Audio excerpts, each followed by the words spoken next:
ছাত্ৰ ছাত্ৰীসকলক তিনিটা বিশেষ গোটা বস্তুৰ পৃষ্ঠকালি আৰু আয়তন কেনেকৈ নিৰ্ণয় কৰা হয় আৰু ইয়াক আৰ্হিৰ জৰিয়তে কেনেকৈ মনত ৰখাব পাৰোঁ তাৰ অকণমান ধাৰণা দিবলৈ মই এই ভিডিঅ'টো প্ৰস্তুত কৰিছোঁ। সেই তিনিটা বিশেষ গোটা বস্তু আন একো নহয়, তোমালোকৰ অতি চিনাকি আৰু সততে পোৱা এটা হ'ল চুঙা, আৰু এই চুঙাটো তোমালোকে য'তে ত'তে প্ৰায় গোটাব পাৰিবা। আৰু দ্বিতীয়টো হ'ল এটা শংকু, ইয়াকো তোমালোকে কেনেকৈ প্ৰস্তুত কৰিবা মই অলপ পাছতে ইয়াক শিকাই দিম। আৰু তৃতীয়টো হ'ল এটা গোলক, আৰু এই গোলক এই তিনিওটাৰ এটা নিৰ্দিষ্ট সম্বন্ধ আছে, সেই সম্বন্ধটো তোমালোকক শিকাই দিম। মই ভাবোঁ এই ভিডিঅ'টো যদি ভালকৈ তোমালোকে লক্ষ্য কৰা তেন্তে এটাই তিনিওটা পৃষ্ঠকালি আৰু আয়তন সুন্দৰকৈ বুজিব পাৰিবা। এতিয়া মন কৰিবা, এতিয়া মই প্ৰথম লৈছোঁ চুঙা। এইটো চুঙা, ভালকৈ যদি তোমালোকক সোধোঁ ইয়াৰ পৃষ্ঠ কেইখন, তেন্তে ইয়াৰ পৃষ্ঠ আমি দুখন পাম। এই যিখন পৃষ্ঠ তোমালোকে দেখিছা মেৰিয়াই থোৱা যেন লাগিছে, এইখন বক্ৰ পৃষ্ঠ কাৰ্ভ ছাৰ্ফেচ, আৰু এইখন আৰু এইখন দুইখন বৃত্তাকাৰ পৃষ্ঠ। গতিকে দুখন বৃত্তাকাৰ পৃষ্ঠক মই এখন বুলি যদি ধৰি লওঁ, আৰু এই বক্ৰ পৃষ্ঠখনৰ সৈতে আমাৰ মুঠ দুখন পৃষ্ঠহে পাম, যেনে এইখন আৰু আনখন এইফালে দিলে দুখন পাম। আমি এতিয়া যদি চাওঁ ইয়াৰ মুঠ পৃষ্ঠকালি উলিয়াবলৈ যাওঁতে এই বক্ৰ পৃষ্ঠকালিখনো লাগিব আৰু ইয়াৰো কালি লাগিব, কিন্তু তোমালোকে সদায় শিকোঁতে সুকীয়াকৈ উলিয়াবলৈ শিকিবা। কেনেকৈ শিকিবা ঘৰত মই তাকে আৰ্হি হিচাপে দেখাইছোঁ। ধৰি লোৱা হওক এই চুঙাটোৰ আৰ্হিত তুমি এখন কাগজ ল'বা, কাগজ লৈ এনেকুৱাকৈ মেৰিয়াবা যাতে মূৰামূৰিকৈ কাগজখনে চুঙাটোক সুন্দৰকৈ মেৰিয়াব পৰা যায়। এতিয়া আগতে বগা আছিল, এতিয়া হালধীয়া হ'ল, তোমালোকে নিশ্চয় গম পাইছা। এই কাগজখন আৰু একো নহয়, এই চুঙাটোৰ বক্ৰ পৃষ্ঠপথৰ কালিতকৈ বুজাইছে। এতিয়া যদি এই কাগজখন আমি এৰুৱাই দিওঁ তেন্তে তুমি কি লক্ষ্য কৰিবা এইখন আন একো নহয়, ই এটা আয়ত। গতিকে ইয়াৰ পৰা বুজা যাব এই কাগজখনৰ পৃষ্ঠকালিয়ে এই চুঙাৰ বক্ৰ পৃষ্ঠকালি সমান হ'ব। তেন্তে আমি ইয়ালৈ নগৈ ইয়াতে কথাটো আমি চিন্তা কৰি চাওঁচোন যে এই আয়তৰ কালিটো কি হ'ব। তেতিয়াহ'লে আমি যদি ভালকৈ লক্ষ্য কৰোঁ তেন্তে এই কাগজখন আয়তাকাৰ হোৱাৰ বাবে ইয়াৰ কালি হ'ব, এৰিয়াটো হ'ব ইয়াৰ L/B। এইটো তোমালোকে আগত শিকি আহিছা নৱম শ্ৰেণীত, গতিকে অসুবিধা নাথাকিব বুলি মই ভাবিছোঁ। এতিয়া পুনৰ দেখাইছোঁ এই কাগজখনটো ইয়াত আমি মেৰিয়াই দিছিলোঁ, মেৰিয়াই দিওঁতে আকৌ এই কাগজখন আয়তাকাৰ যদিও ই আকৌ চুঙা ৰূপেই ল'লে, কিন্তু ভালকৈ মন কৰা এই বিটো তেতিয়াহ'লে কি হ'লগৈ ভালকৈ চোৱাচোন তুমি। এইটো এটা বৃত্তাকাৰ আকাৰ ল'লে, যিটোক আমি তাৰ পৰিধি হিচাপে আমি গণ্য কৰিব পাৰোঁ, অৰ্থাৎ বিটো আন একো নহয়, এইটো 2πr। গতিকে আমি বিটো 2πr হিচাপে আমি ইয়াক পুট কৰিব পাৰোঁ, 2πr। আনটো কথা চোৱা যাওক, যিটো আগতে মেৰিয়াই লওঁতে এইটো আমি L বুলি গণ্য কৰিছিলোঁ, আয়তটোৰ L আছিলে, এতিয়া সি কি হৈ পৰিব ভালকৈ চোৱা, এইটো তাৰ হাইট হৈ পৰিব, এইটো হাইট হৈ পৰিলে H। তেতিয়াহ'লে আমি যদি চাওঁ তেতিয়া L-ত তেতিয়াহ'লে আমি H-টো পুট কৰিব পাৰিম। তেতিয়াহ'লে LB আৰু H × 2πr মাজত বিশেষ পাৰ্থক্য একো নাই। এতিয়া আমি পূৰণ কৰি চাওঁচোন কি পালোঁ, 2πr × H। তোমাক মই ইয়াত কেপিটেল লেটাৰ দিছিলোঁ বাবে কেপিটেল লেটাৰে দিছোঁ H, অৰ্থাৎ ইয়াৰ পৰা বুজা গ'ল যে চুঙাৰ বক্ৰ পৃষ্ঠকালি 2πr × H। আৰু তোমালোকে কেপিটেল Hৰ ঠাইত কিতাপত স্মল h আছে, স্মল hকে ব্যৱহাৰ কৰিবা। গতিকে মই ভাবোঁ তোমালোকৰ চুঙাৰ বক্ৰ পৃষ্ঠকালি সুন্দৰকৈ মনত থাকিব।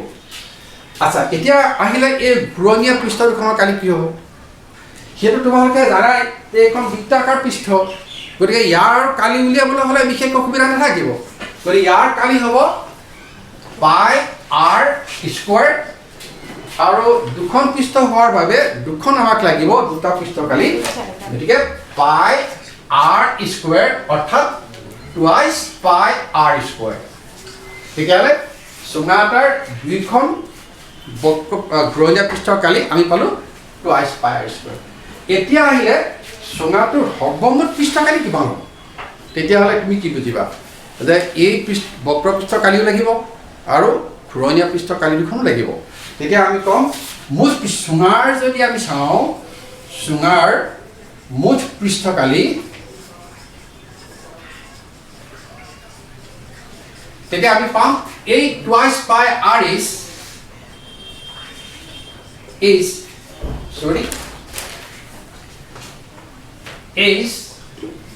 plus twice pi r square তুমি এইদৰে মনত ৰখোৱাতকৈ অকমান সৰলীকৰণ কৰি ল'ব পাৰা কেনেকৈ ইয়াত twice pi r টো কমন ল'ব পাৰা থাকিলে কি h plus r এতিয়া আমাৰ আৰু চুঙাটোৰ মুঠ পৃষ্ঠকালি ওলাই পৰিলে যেতিয়া তোমালোকক অংক কৰোঁতে বা অংক সমাধান কৰোঁতে r মান দিয়া থাকিব h মান দিয়া থাকিব ইয়াত r মান বহাবা পাই মান তোমালোকে জানাই যদি 22/7 ল'বলৈ দিয়ে তেনে ল'বা নতুবা 3.14 হিচাপে গণ্য কৰিবলৈ দিয়ে 3.14 বহাবা আৰু 2 ৰে ইনটু কৰিবা তেতিয়া চুঙাৰ সমগ্ৰ পৃষ্ঠকালি ওলাব যদি বক্ৰ পৃষ্ঠ দিয়ে তেতিয়াহ'লে এইটো উলিয়াবা গতিকে চুঙাৰ কালিৰ ক্ষেত্ৰত আমি ইয়াতে সামৰি মাৰিলোঁ কিন্তু এতিয়া আমি যাওঁ এই চুঙাটোৰ আয়তন কিমান চুঙাৰ আয়তন উলিয়াবলৈ হ'লে সিও তেনে সাধাৰণ কথা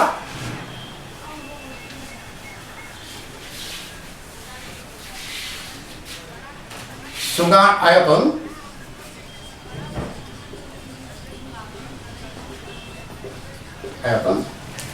এতিয়া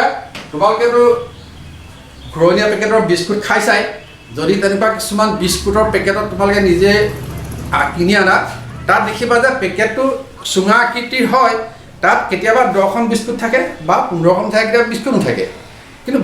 বিস্কুটবিলাক দেখিবলৈ এই কাগজখনৰ দৰে বৃত্তাকাৰ ধৰা হওক এইটোৱে যদি বিস্কুটৰ পেকেট হয় চুঙা আকৃতিৰ তেন্তে মই যদি ইয়াক আঁকি লওঁ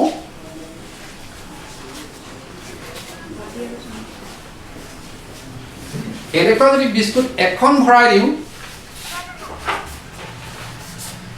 তেতিয়াহ'লে মোৰ সোমালে 1 পাই r স্কয়াৰ কিয়নো ইয়াৰ কালি পাই r স্কয়াৰ যদি মই এনে ধৰণৰ দুখন বিস্কুট ভৰাই দিওঁ তেতিয়া তুমি পাবা 2 পাই r স্কয়াৰ এইদৰে যদি বিস্কুট এনেদৰে ভৰাই ভৰাই গৈ থাকিবা শেষত গৈ দেখিবা যে চুঙাটো সম্পূৰ্ণ বিস্কুটেৰে সম্পূৰ্ণ হ'ল তেনে ক্ষেত্ৰত দেখিলে ইয়াত 20খন বিস্কুট আমি পালোঁ আৰু 20খন বিস্কুটৰ মুঠ কালি কিমান হ'ল 20 পাই r স্কয়াৰ কিন্তু ভালদৰে চোৱা 1 পৰা 2 কাউণ্ট যদি আমি কৰোঁ তেন্তে এইটো আন একো নহয় চুঙাটোৰ আমি হাইটটো পাম যেহেতু 1 2 পৰা 20 লৈকে এইকেইটাক যদি আমি এইকেইটাৰ ঠাইত আমি h বহাই চাওঁ তেতিয়া কি হ'ব পাৰে যে n খন বিস্কুট যদি হৈ যায় তেতিয়া আমি কম যে n ইনটু পাই r স্কয়াৰ দ্যাট মিন্স চুঙাৰ আয়তন উলিয়াবলৈ যাওঁতে আমি কম n পাই r স্কয়াৰ কিন্তু আমি n নিলিখোঁ 1 ৰ পৰা n 1 ৰ পৰা n লৈ এইটো কি নিশ্চয় হাইটটো তেতিয়া আমি কম h পাই r স্কয়াৰ অৰ্থাৎ পাই r স্কয়াৰ h এইটো হ'ল চুঙাৰ আয়তন গতিকে ছাত্ৰ ছাত্ৰীয়ে মনত ৰাখিব পাৰিবা বুলি মোৰ ধাৰণা হৈছে এতিয়া এই চুঙাৰ লগত লিংক থকা শংকুৰ কেনেকৈ আয়তনটো উলিয়াই মই লগে লগে কৈ যাওঁ এতিয়া তোমাৰ বেছি ভাল লাগিব কিন্তু ঘৰত শংকু এটা বনোৱা ইমান সহজ কথা নহয় সেয়ে তুমি কৰিবা কি এনেকুৱা এখন কাগজ লৈ ল'বা লৈ ইয়াক যিকোনো ব্যাসাৰ্ধ আকাৰত এটা বৃত্ত তুমি কাটি ল'বা এইদৰে বৃত্তটো উলিয়াই লৈ তুমি তাৰে এটা অংশ অৰ্থাৎ বৃত্তাংশ এটা তুমি যিকোনো অংশ কাটি ল'বা এতিয়া এইটো বৃত্তাংশ হ'ল আৰু এই বৃত্তাংশৰ পৰাই তুমি এটা সুন্দৰকৈ শংকু পাবা শংকু বুলি ক'লে ধাৰণা হয় শংকুনো কি ভালকৈ চোৱা ই এখন বক্ৰপৃষ্ঠ আৰু এখন ঘূৰণীয়া সমতল পৃষ্ঠৰ সমষ্টি এতিয়া আমি এই ঘূৰণীয়া পৃষ্ঠ কালিটো আমি পাৰিম পাই আৰ স্কুৱেৰ কিন্তু এই বক্ৰপৃষ্ঠৰ আমি কালি কেনেকৈ উলিয়াম অলপ পাছতে তোমাক কম যদিও প্ৰথম আমি কৈ ল'ম ইয়াৰ এই চুঙাটোৰ আয়তনৰ লগত এই শংকুৰ আয়তনৰ কি মধুৰ সম্পৰ্ক এটা আছে ভালকৈ মন কৰিবা মই এই শংকুটো এই চুঙাটোত ভৰাই দিছোঁ কি লক্ষ্য কৰিলা যে চুঙাটোৰ ব্যাসাৰ্ধ আৰু শংকুৰ ব্যাসাৰ্ধ উভয় পৰস্পৰ সমান আৰু লগতে চুঙাৰ যিটো লম্ব উচ্চতা আৰু এই চুঙাৰ উচ্চতা উভয় পৰস্পৰ সমান কিন্তু তোমালোকে ঘৰত চেষ্টা কৰিবা যে তুমি এনেকুৱা এটা শংকু প্ৰস্তুত কৰিবা যাৰ ব্যাসাৰ্ধ তোমাৰ আগতে প্ৰস্তুত কৰি লোৱা চুঙাটোৰ ব্যাসাৰ্ধৰ সৈতে সমান লগতে চুঙাৰ উচ্চতা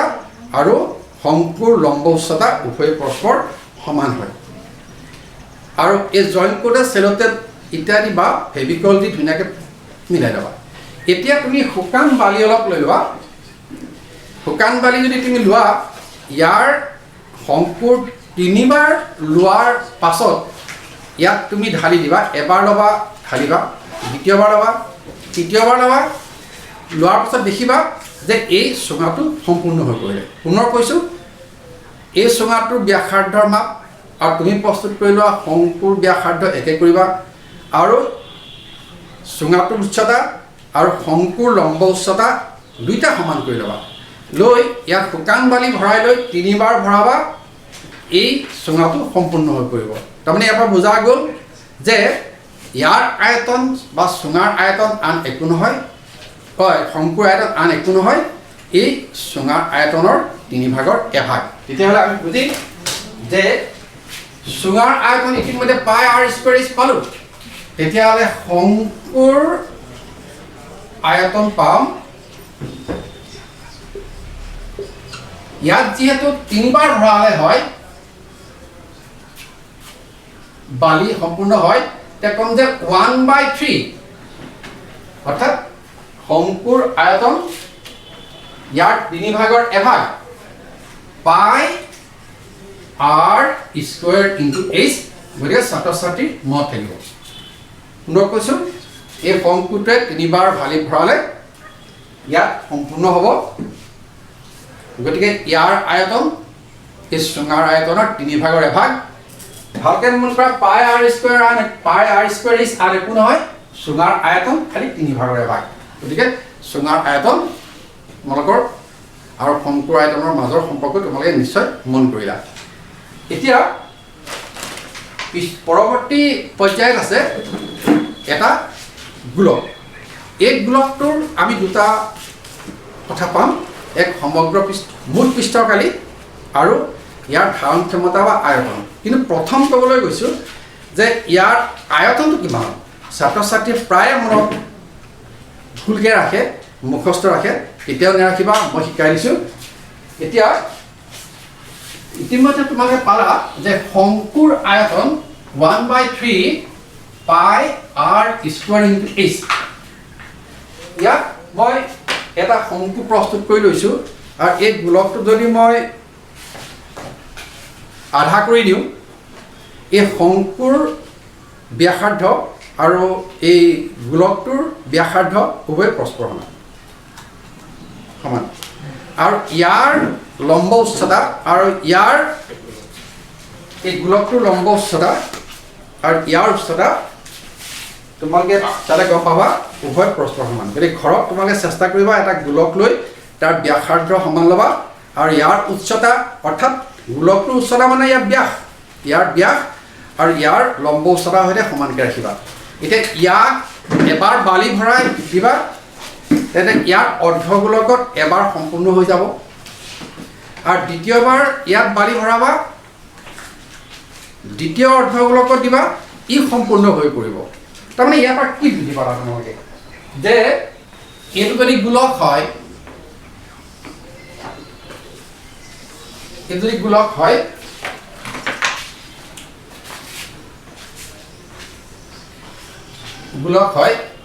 তেন্তে এইটো হ'ল তাৰ অৰ্ধগোলক অৰ্ধগোলক তেনে আমি ইয়াত দুটা অৰ্ধগোলক হিচাপে পাম এইটো আৰু এইটো য'ত ব্যাসাৰ্ধ এইটো আৰু এইটো তাৰ এইটো ব্যাসাৰ্ধ আৰু যিটো শংকু প্ৰস্তুত কৰিছিলোঁ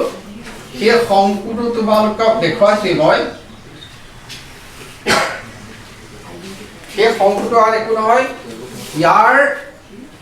ডায়ামিটাৰ এই ডায়ামিটাৰটো এই শংকুৰ এইডালৰ লগত সমান অৰ্থাৎ শংকুৰ এইচ ইয়াৰ ডায়ামিটাৰ এইটো অৰ্থাৎ টুৱাইচ আৰ উভয় পৰস্পৰ সমান মই লিখি দিছোঁ শংকুৰ এইচ আৰু গোলকৰ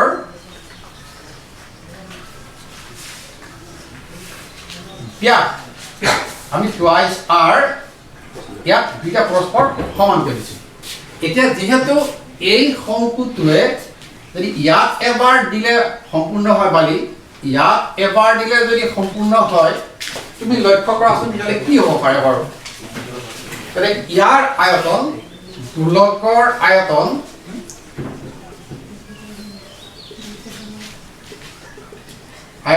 ভি